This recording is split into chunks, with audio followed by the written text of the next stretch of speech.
Hello mga kabayan. Dito po ulit si Billy the Kid. Masama pong panahon dito sa Bicol. Grabe po. Laging basa ang lupa. Nakita nyo po sa paligid ko. Nakakalungkot, very sad po, pero okay lang kung yan talaga po ang ano. Bagay ito po magde-December, November, December. Rainy season po dito, daanan lagi ng bagyo. Dito po ako sa likod sa aking munting taniman. Medyo nakita nyo po.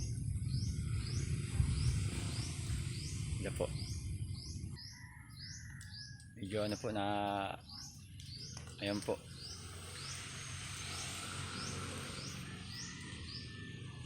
Basa po ng daan.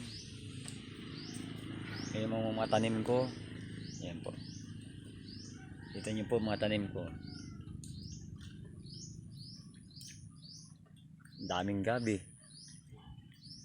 Yung mga bagong tanim ko po na ganitong malunggay, papaya, San Fernando.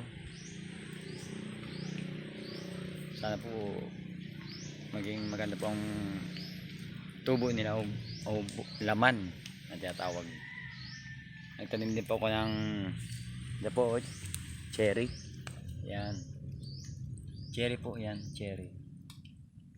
Tapos po nagtanim ako ng yung berba kaso baka malunod. Yan po. Naku. Mukhang mamamatay dahil nasobrang po sa lunod tatanim ko plan yan. May tanim po ko ditong miracle fruit. Yan po. Buhay po miracle fruit ko. 6 na puno po yan.